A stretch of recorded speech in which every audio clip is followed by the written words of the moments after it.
Seoul packs roughly 16,000 people into every single square kilometer of its metropolitan core. That is more than twice the density of central Paris and nearly 3 times that of Greater London. New York's Manhattan, often called the world's most crowded island, does not come close when the full Seoul metro area is measured consistently. The question is not simply how so many people fit. The question is what happens to those people, psychologically, physically, financially, when space becomes the rarest luxury in a wealthy modern nation. The answer is not what most outsiders would expect. The Seoul capital area, which includes the city proper and surrounding Incheon and Gyeonggi province, holds approximately 26 million people, roughly half of South Korea's entire population, in about 12% of its land area. Statistics Korea reported this concentration in its most recent census data. Within the city limits alone, the official population density reaches around 16,000 people per square kilometer. By comparison, the OECD average for major member nation cities sits closer to 4,000. The average South Korean apartment, according to the Korea Research Institute for Human Settlements, measures around 83 square meters. But in Seoul's older districts, that figure drops significantly. Housing costs reflect this scarcity. The KB Real Estate Index showed Seoul apartment prices more than doubled in the decade between 2012 and 2022. And the average Seoul commute, according to the Korea Transport Institute, exceeds 73 minutes per day round trip, among the longest in any OECD city. This did not happen by accident. In the 1950s, Seoul was a mid-sized city devastated by war. Then came one of history's fastest industrialization drives. The South Korean government deliberately concentrated industry, finance, and government infrastructure in the capital region throughout the 1960s, 70s, and 80s. Jobs followed factories, universities followed jobs, and families followed all of it. Rural populations migrated at extraordinary speed. The United Nations has noted South Korea's urbanization rate as among the fastest ever recorded in a peacetime economy.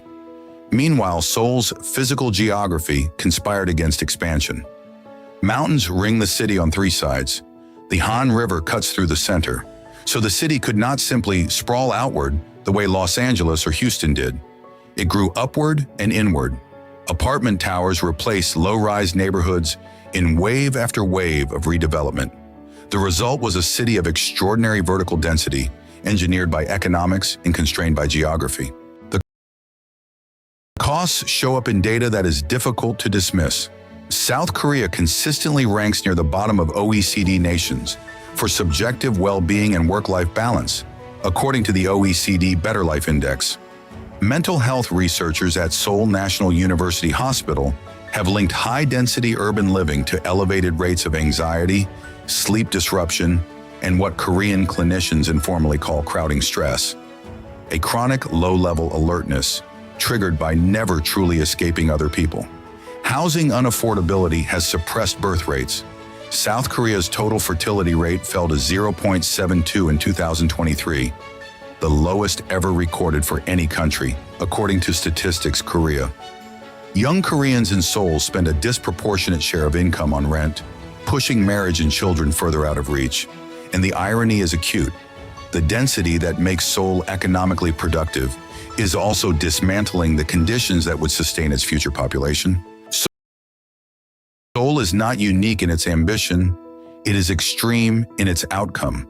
And that extremity makes it a kind of natural experiment that urban planners from London to Sao Paulo are quietly studying. The lesson is not that density itself is the villain. Dense cities can be livable, even joyful.